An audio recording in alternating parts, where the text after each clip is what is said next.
It should already be abundantly clear that the left is insane. This is mostly because of wokeness, and by wokeness I mean leftist identity politics. Now, I'm not sure what percentage of self-identified leftists are woke, but it seems like almost all of the ones you hear from are. But the problem isn't just that the woke make up a substantial portion of the left, it's that they're the ones leading the left, and they basically redefined left to mean wokeness. That's definitely true online, where you can be left on almost every issue, but if you're not woke, you're going to get called a Nazi. Wokeness doesn't have a parallel on the right. It's not similar to ridiculous conspiracy theories like QAnon, because those are rejected by plenty of people on the right, including almost all of the elites. It's really easy to find right-wingers who disagree with stuff like that. See, in contrast with the right, a lot of the left's worst ideas are not only held by their intellectuals, they're created by them. What you're looking at right now is a small sample of preposterous things I've heard from the left. Now, the typical leftist response to this would be to deny that any of them have said this, but of course that's a complete lie. I've heard all of these from popular leftists or professors.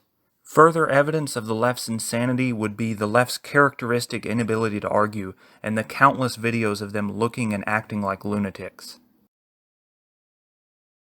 If you look at the Rittenhouse case, he crossed state lines. The case of Kyle Rittenhouse is yet another glaring example of the left's insanity. Here's why the Rittenhouse case is such an embarrassment for the left. 1. Almost every leftist got it wrong. There's like one leftist who's been right about this, and of course half of the left thinks he's a Nazi. 2. It was really easy to get right. A lot of leftists couldn't tell you what was actually happening in the videos of the shooting. Many of them didn't even watch the videos, but thought it was okay to just make stuff up about them. Some of them did watch the videos, but couldn't understand what they were seeing. Like, their brains are too fucked to process visual stimuli. These people are actually psychotic. And when lying about easily observable facts didn't work, some of them would just make up ridiculous legal or ethical principles. For example, Vaush's submit to the mob principle that he got from a Marvel movie or something. Now, you can't really argue against that principle because there's no better way to show its absurdity than to simply state it. Vaush thinks that if a mob attacks you and your life is in danger, you're not allowed to defend yourself. If you defend yourself in a morally justified way against somebody, okay? So don't say, I don't know if it was justified, again, for the third time, okay? If you defend yourself in a morally justified way, and then you retreat from that situation, and a mob is chasing you down, and it's possible that they'll kill you if they get their hands on you, do you think you're obligated to submit yourself to the mob? I actually have to think about that. Generally, I think, yeah.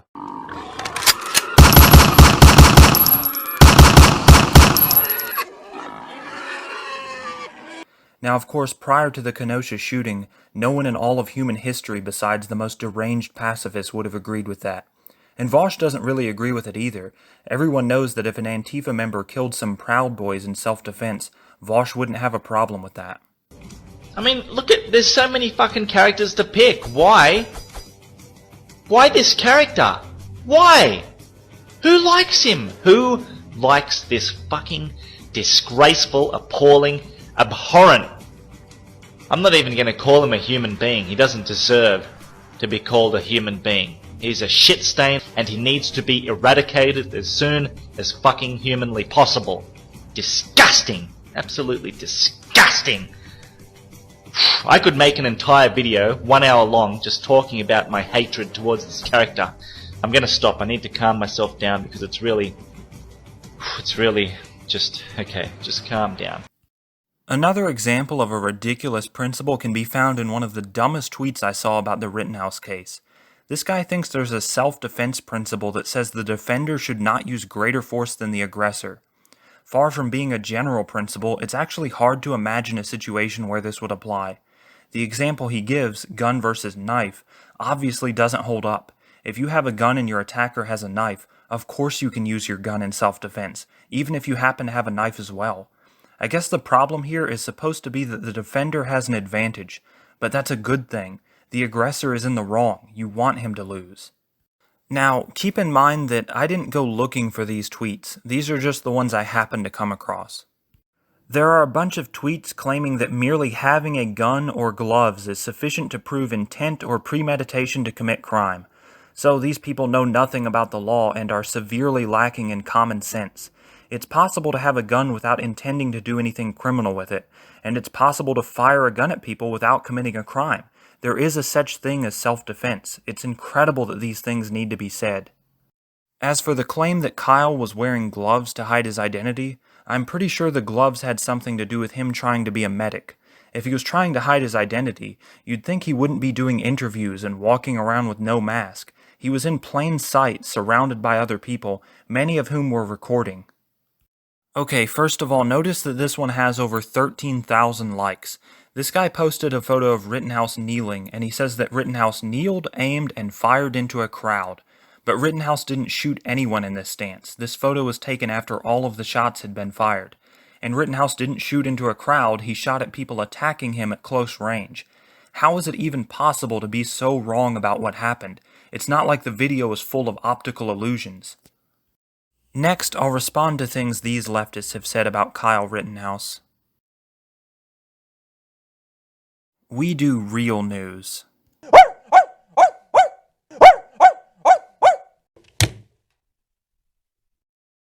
Choger of TYT has been claiming that Kyle is a white supremacist who provoked the protesters because he wanted to kill black people. Unsurprisingly, he provides zero evidence for any of this. Rosenbaum allegedly threatened to kill people and is on video pushing a flaming dumpster, acting belligerent, and then ambushing Rittenhouse. But leftists like Choger find it inconceivable that he was the instigator. Choger consistently lies about the shootings of Rosenbaum and Huber. He says Rosenbaum was shot just for throwing a bag, or because Kyle heard Zeminski's gun go off behind him, often leaving out the fact that Rosenbaum chased Kyle and was right on top of him when Kyle fired. Choger claims that Huber was shot just for striking Kyle with a skateboard. Huber wasn't just hitting Kyle with a skateboard, he was preventing Kyle from getting away from the mob, and he was trying to take Kyle's gun. Snarky Goblin H. Bomber Guy took issue with the fact that the judge did not allow the prosecution to show a video from 2 weeks before the shooting of Kyle talking about wanting to shoot looters. The judge said he didn't allow it because it's propensity evidence, and it's definitely not unusual to prohibit propensity evidence. H. Bomber Guy doesn't know that. He didn't even bother to Google the term. He has no argument for why propensity evidence should be allowed, and he also has no argument that this isn't an example of propensity evidence. Now, I don't want to give the impression that I know anything about law. I barely spent a few minutes looking into this, but that's still good enough to refute H. Bomber Guy. H. Bomber Guy also complained about the judge's ringtone. This is just embarrassing. There's no need to say more about this. Alright, so first, what the fuck is wrong with this guy? Why does he look like that? It's like he's in a vegetative state. That's the dumbest expression I've ever seen. He is palpably stupid, and he's got this freakishly small vestigial head. Hassan Piker says that Trump openly assassinated a white anti-fascist who shot a white nationalist patriot prayer dude in Portland. Here, Hassan is attempting to show how different it would be if a leftist behaved like Rittenhouse. But this is an incredibly bad analogy, because the guy he's referring to, Michael Reinell, appears to have stalked Danielson prior to shooting him.